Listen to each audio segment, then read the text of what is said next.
ደርግና የአየር ኃይሉ ጀነራል ትዝታዎች ክፍል 19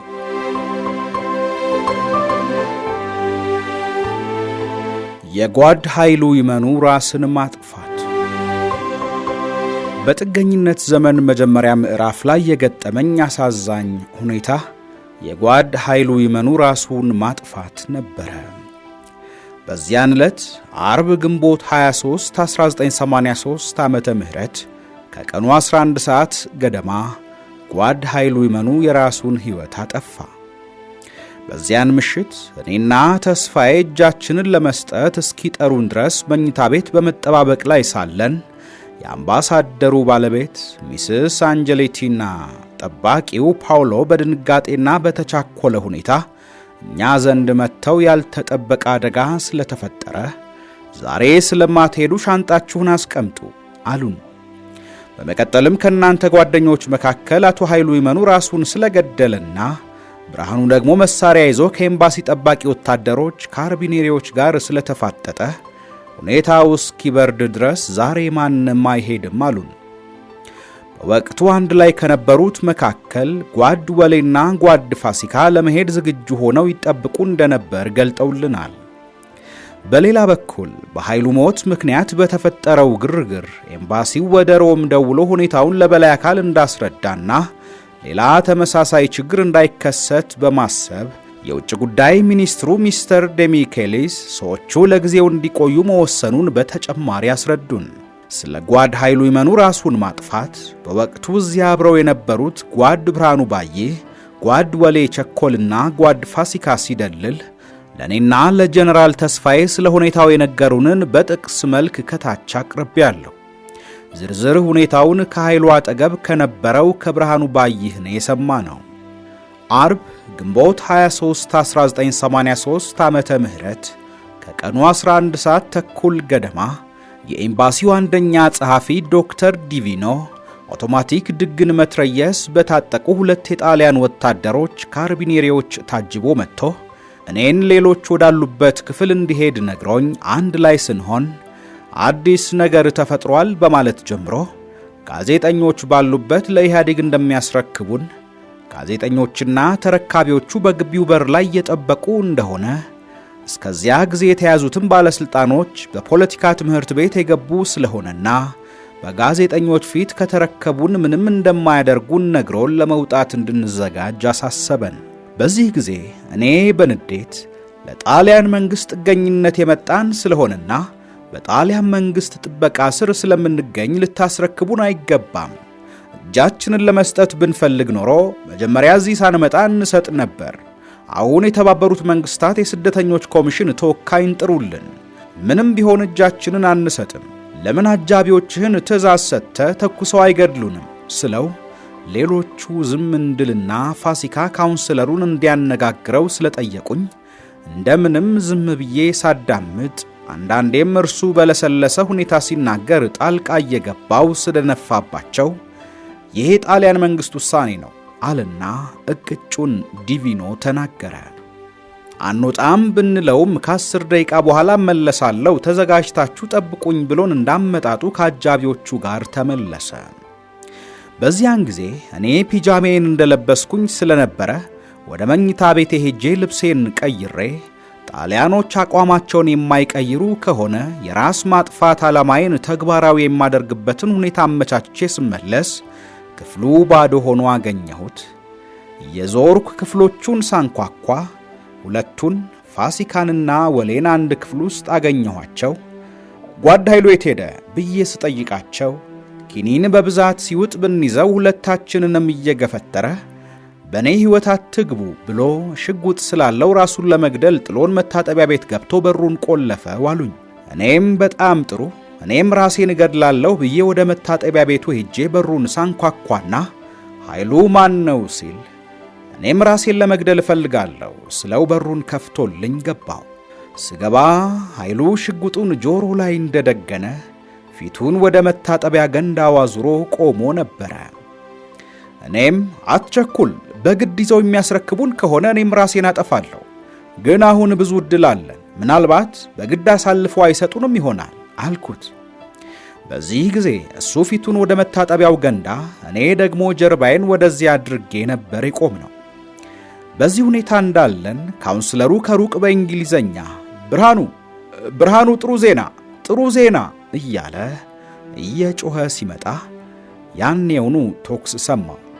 ዞር ስል ኃይሉ ከጆሮ ግንዱ ላይ ተመትቶ የመታጠቢያው ገንዳውን ተደግፎ ጋደም እንዳለ ደም ከጆሮ መብቂያ ላይ እንደ ምንጭ ውሃ እየተፍለቀለቀ ይፈስ ነበረ። ሽጉጡ እግሩ አጠገብ ወድቆ ነበረ። አንድ እግሩ አጠፍ ብሎ ሌላኛው ተዘርግቷል። ሽጉጡን ለማንሳት በሱ ላይ መራመድ ስለነበረብኝ ይቸግር የለም ወይ ሬሳ መራመድ የሚለው አባባል ትዝ አለኝ። እንደምንም ብዬ አንድ እግሬን ብቻ አሳልፌ ሽጉጡን አነሳሁትና ጆሮ ግንዴ ላይ ደገንኩት። ሆኖም ቶሎ መልሼ ወገቤ ላይ ሻጥ አደረግኩትና ካውንስለሩ የሚለውን ለመስማት ወሰንኩኝ። ካውንስለሩም ሚኒስተር ዴሚኬሊ የጣሊያን መንግሥት የውጭ ጉዳይ ሚኒስትር እዚህ እንድትቆዩ ፈቅደዋል፣ የፈለጋችሁትን ያህል ትችላላችሁ ወዘተ እያለ ሲጮህ የኤምባሲውም ወታደር አንድ ጥይት ተኮሰ። ብርሃኑም ድምፁን ከፍ አድርጎ ኃይሉ ራሱን ገድሏል፣ እኔም ራሴን ገድላለሁ አለው። የለም ተፈቅዷል፣ መቆየት ትችላላችሁ አለ ካውንስለሩ። አሳልፈን እንሰጣችኋለን እያልክ ብሎ ብርሃኑ መለሰለት። ይህንን ሁኔታ እነ ፋሲካም ለእኔና ለተስፋዬ ያስረድተውናል። የጓድ ኃይሉ ፍጻሜ እንደዚህ ነበረ።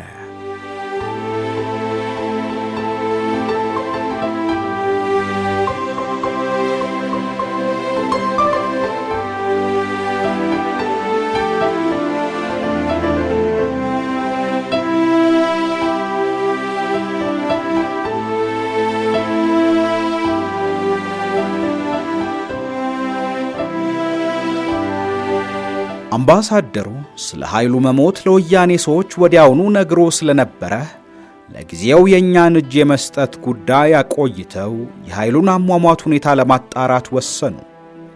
ይሁንና ጓድ ኃይሉ ራሱን ስለመግደሉ ምንም የሚያጠራጥር ነገር ስላልነበረ በዚያው ሰሞን አስክሬኑ ለቤተ ዘመዱ ተሰጠ። ከዚያም ወያኔ አቶ ኃይሉ በፈጸመው ወንጀል በመጨነቁ ራሱን ገደለ የሚል መግለጫ በመገናኛ ብዙሃን አወጣ። የአቶ ኃይሉ ሞት ከመነገሩ በፊት ሁኔታውን ለአንዳንድ ሰዎች በስልክ ለማስረዳት ሞክሬ ነበረ። በዚያን ጊዜ ከኢትዮጵያ ውጪ መደወል እንችል ስለነበረ ወደ አሜሪካ ደውዬ ለአልማዝ በቅድሚያ ሁኔታውን በመግለጼ ዜናው በተነገረ ጊዜ አልደነገጠችም። በዚያን ሰሞን አዲስ አበባ ውስጥ ብዙ ሁኔታዎች ይከሰቱ ስለነበረ ከዛሬ ነገ በእኔ በብሩክታዊትም ሆነ በአስራቴነሽ ላይ አደጋ ይደርስ ይሆናል በሚል አልማዝ ብዙ ጭንቀት ውስጥ እንደነበረች አስታውሳለሁ። ስለሆነም አስራቴነሽ በየጊዜው ለአልማዝ በመደወል ልታጽናናት ትሞክር እንደነበር አውቃለሁ። በዚሁ ሰሞን የኃይሉ ይመኑ ባለቤት ከአሜሪካ ደውላ የአሟሟቱን ሁኔታ ለማጣራት በፈለገችበት ጊዜ እኔ ቀርቤ በማነጋገር ሁኔታውን በማብራራት ለማጽናናት ሞክሬያለሁ። ጓድ ኃይሉና እኔ ለረጅም ጊዜ ዘመቻ መምሪያ አብረን መስራታችንን ባለቤቱ ስለምታውቅ የሰጠኋትን ማብራሪያ የተቀበለች ይመስለኛል። ከጓድ ኃይሉ ሞት ማግስት ማለትም ግንቦት 24 1983 ዓመተ ምህረት በኤምባሲ ውስጥ የነበርነው ሰዎች በአምባሳደሩ መኖሪያ ቤት ተሰብስበን ስለሚቀጥለው እርምጃችን ተነጋገርን። ይሄውም በወያኔ በኩል አሁንም እጃችንን እንድንሰጥ የሚጠበቅ በመሆኑና ኤምባሲው አውጥቶ እንዲሰጥ ለማስገደድ በሚል ሳቢያ ተጽዕኖ ማድረግ እንደሚጀመር ስለተገለጸልን አቋም መውሰድ ያስፈልገን ነበረ። ወያኔ የኤምባሲውን እንቅስቃሴ አስቸጋሪ በማድረግ ተጽዕኖ ለማድረግ እንዳቀደና እዚህ በምንገኝ ሰዎች ኅብረትም ላይ እርምጃ ለመውሰድ ማቀዱን ገለጹልን። ስለሆነም እነዚህ ነገሮች ሁሉ በማገናዘብ እያንዳንዱ ሰው የራሱን ውሳኔ ማድረግ ነበረበት። በውይይቱ ላይ ጓድ ወሌ፣ ጓድ ፋሲካና ጀነራል ስዩም እጃቸውን ለመስጠት ሲወስኑ ጀነራል ተስፋይና ጓድ ብርሃኑ ለመቆየት ወሰኑ። በእኔ በኩል በሁለት ምክንያቶች ማለትም አንደኛ እስከ መቼ ድረስ ኤምባሲው ላይ ሸክም ሆኖ መቆየት ይቻላል፣ ሁለተኛ ከኔ ጋር አብሮ የነበሩ በርካታ ጀነራሎች ሲታሰሩ ከነርሱ ተለይቼ ራሴን ለማዳን ለምን እዚህ እቀራለሁ በሚል መጀመሪያ ላይ እጄን ለመስጠት አስቤ ነበረ። ጀነራል ተስፋዬ በፊት የነበረውን የመሄድ ውሳኔ የቀየረው በአንድ በኩል በብርሃኑ ግፊት ሲሆን፣ በሌላ በኩል ደግሞ ነጓድ ወሌም እንዲቀይርና የወደፊቱን የፖለቲካ አዝማሚያ እንዲጠብቅ ስለመከሩት ነበረ። ከዚያም ሁለቱ የፖለቲካ ቢሮ አባላት ለመቆየት በመወሰናቸው ሌሎቹ እኔም መቅረት እንዳለብኝ መከሩኝ። በተለይ ጓድ ፋሲካ የወያኔ መንግሥት ከሌሎች ባለሥልጣናት ይልቅ በደርግ አባሎች ላይ ሊጨክን ስለሚችል የኔ ከነ ተስፋዬ ጋር እዚህ መቆየት አስፈላጊ መሆኑን አጥብቆ አሳሰበኝ። በመሆኑም በእነርሱ ምክርና ግፊት እኔም በጣሊያን ኤምባሲ ለመቆየት ወሰንኩኝ። በወቅቱ ይሄንን ውሳኔ ሳደርግና ከነ ፋሲካ ጋር መለያየታችን ሲታወቅ አምባሳደሩ ለሁላችንም የምሳ ግብዣ ካደረገልን በኋላ ሦስቱን ሰዎች ማዕከላዊ ምርመራ ድረስ አጅቦ ወስዶ አስረከበ። ለመቅረት የወሰነው የሦስታችን ጉዳይ ግን በእንጥልጥል የተተወና ቀጥሎ ምን እርምጃ እንደሚወሰድ ገና ግልጽ ያልሆነ ነበረ። እኔና ተስፋዬ እንደ በፊቱ ሁሉ በአምባሳደሩ ቤት በእንግድነት መኖር የቀጠልን ሲሆን፣ ጓድ ብርሃኑ በቆየበት ቤት ብቻውን መኖር ቀጠለ።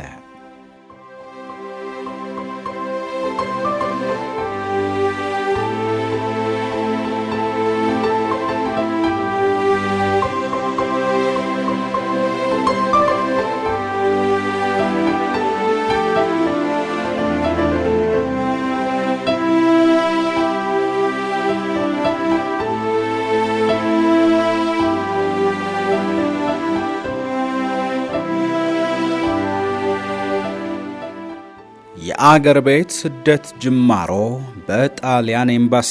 ኑሮ በጣሊያን ኤምባሲ በመጀመሪያ ሰሞን የነበረው ሁኔታ። ጣሊያን ኤምባሲ እንዴት እንደመጣሁና በኋላም እዚያው ለመቆየት የወሰንኩበትን ሁኔታ ገልጫለሁ። ይሁንና ለመቆየት ከወሰንኩም በኋላ እስከ መች ድረስ እንደምቆይ እርግጠኛ መሆን አልቻልኩም። የጣሊያን ኤምባሲም በበኩሉ ጊዜያዊ ጠለላ ብቻ እንደሰጠን ከመጀመሪያውኑ ስለገለጸልን ለምን ያህል ጊዜ ሸክም ሆነን መኖር እንደምንችል ራሱ አጠያያቂ ነበረ።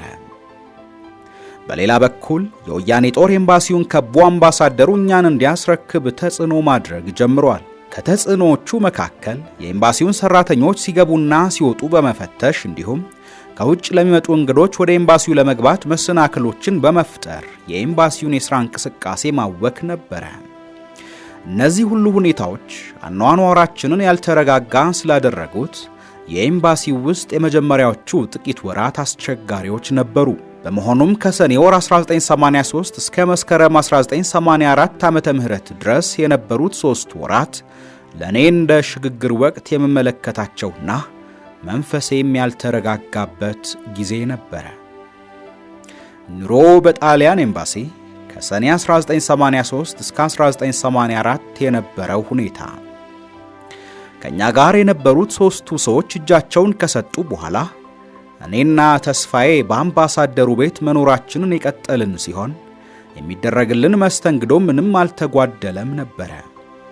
በሌላ በኩል ለጓድ ብርሃኑ የሚደረግለት እንክብካቤ እምብዛም ነበረ። ይሄውም በምግብ ረገድ ይቀርብለት የነበረው ለመስክ ሥራ የሚታደል የታሸገ የራሽን ምግብ ሲሆን መኖሪያውም ለኤምባሲው በክሊኒክነት በሚያገለግል ሕንፃ ውስጥ ነበረ። ለጓድ ብርሃኑ የሚደረገው መስተንግዶ ከኛ ለምን እንደተለየ ግልጽ አልነበረም።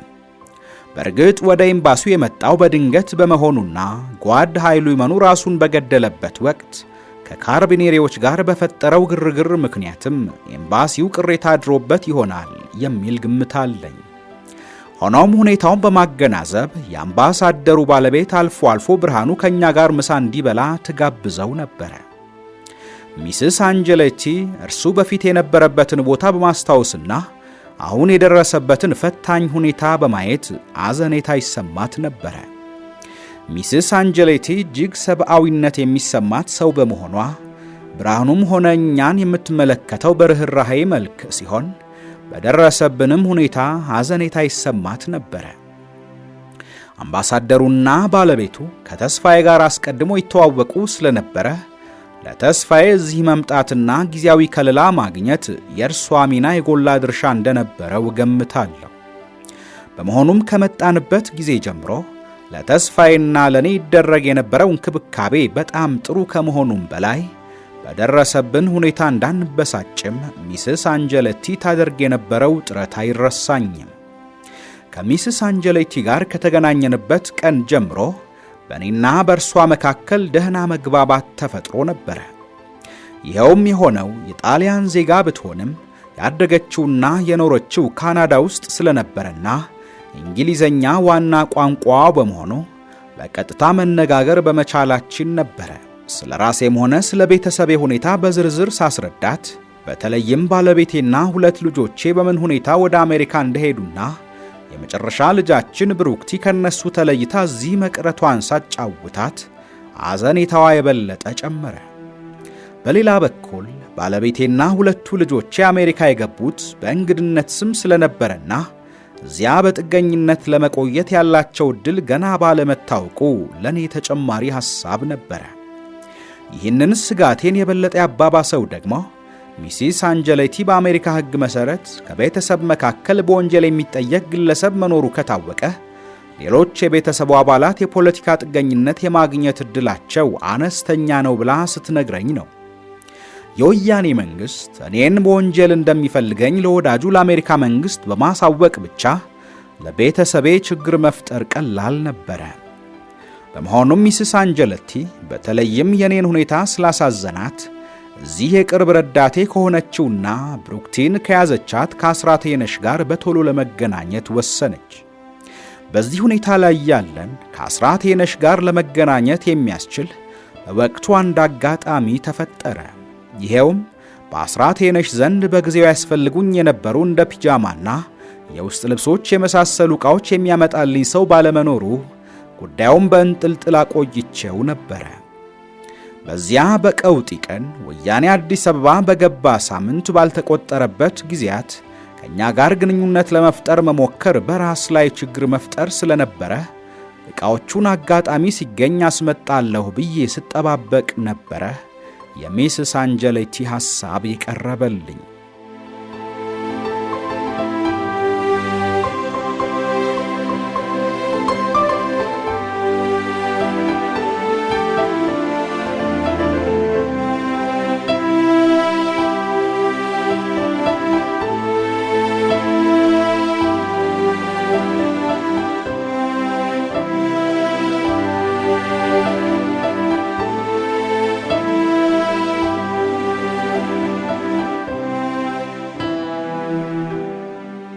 በዚህ አስቸጋሪ ወቅት የሁለቱ መገናኘት በጣም አስፈላጊ የነበረ ቢሆንም ሁለቱ በአካል ስለማይተዋወቁ የሚገናኙበትን ቦታና ሰዓት መምረጥና አስራተ የነሽ ደግሞ ዕቃዎቹን እንዴት ማቀበል እንደምትችል አንድ ዘዴ መቀየስ አስፈላጊ ነበረ።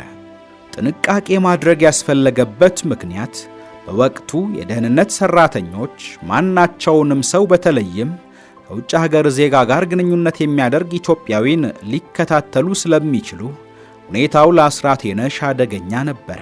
እርሷ በአንድ በኩል ለእኔም ሆነ ለቤተሰቤ በሀገር ውስጥ ዋና አጋራችን ስትሆን፣ በሌላ በኩል ደግሞ ብሩክቲን ስለምትንከባከብ በእርሷ ላይ ምንም አይነት አደጋ እንዳይደርስ ጥንቃቄ ማድረግ ያስፈልግ ነበረ።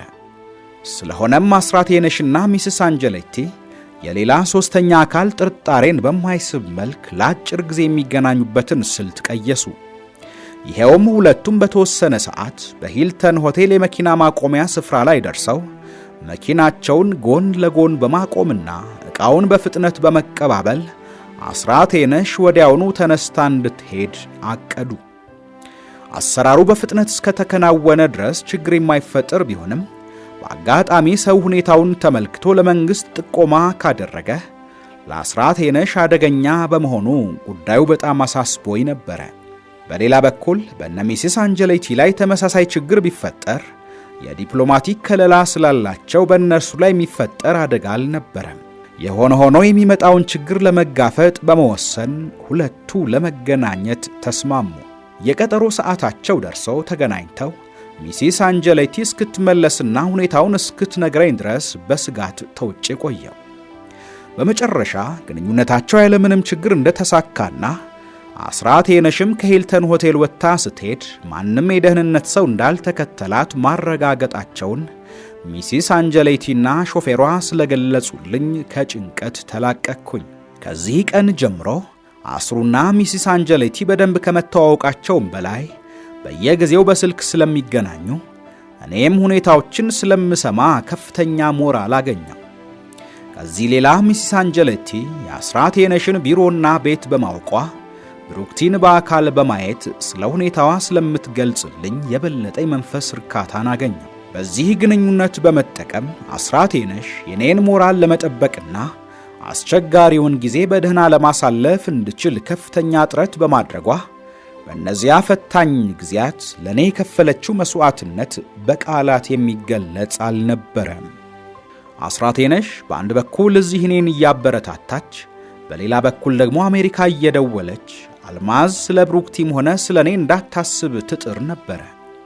ከዚህ ሌላ በማንኛውም ጊዜ የሚፈልገውን ዕቃም ሆነ ገንዘብ ስለምትልክልኝ ሐሳብ አልነበረብኝም። በኤምባሲ ውስጥ ለመቆየት በወሰንኩበት ጊዜም በሐሳብ ደግፋኛለች። የኔን ሁኔታ እዚህ እንደምትከታተለው ሁሉ በአሜሪካ ደግሞ የአልማዝንና የልጆቹን ደህንነትም ትከታተል ነበረ።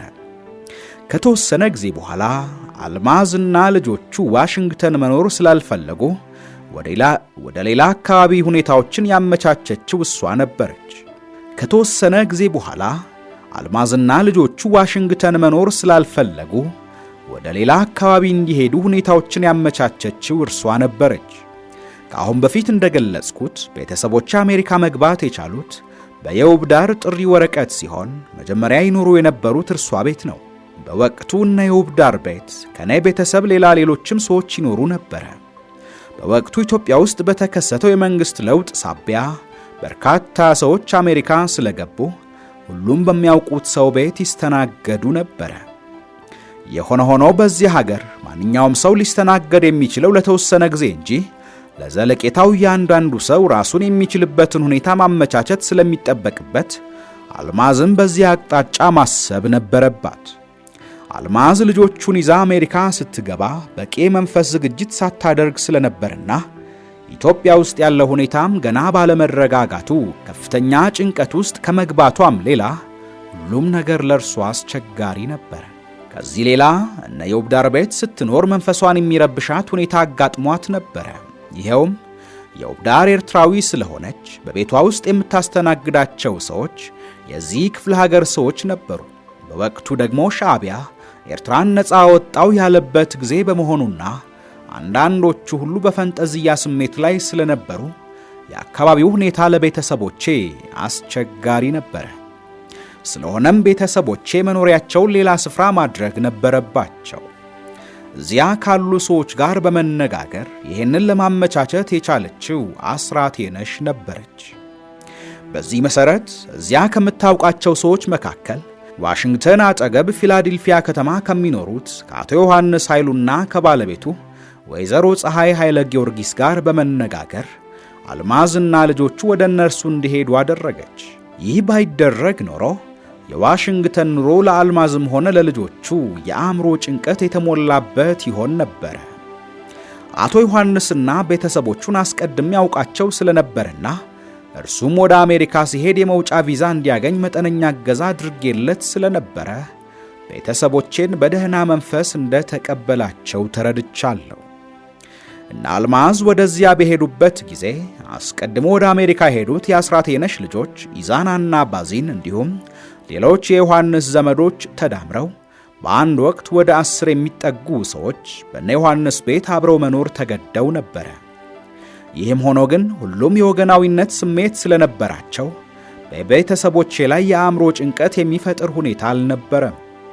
በዚህ አይነት ሁኔታ ለዘለቄታው መኖር ስለማይቻል ለአልማዝ ትልቅ የኑሮ ፈተና የገጠማት ወቅት ነበረ።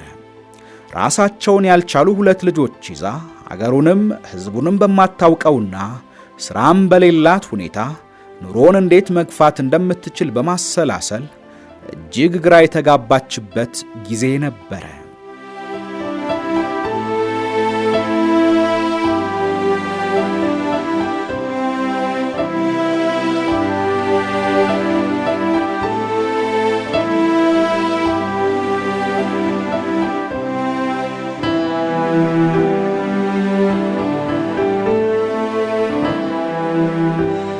ውድ የኢትዮ ሜዳ ቤተሰቦች በምርጥ ገጾች ፕሮግራም የጀመርንላችሁ ታሪክ አላበቃም ክፍል 19ን በቀጣይ ይዘንላችሁ እንቀርባለን።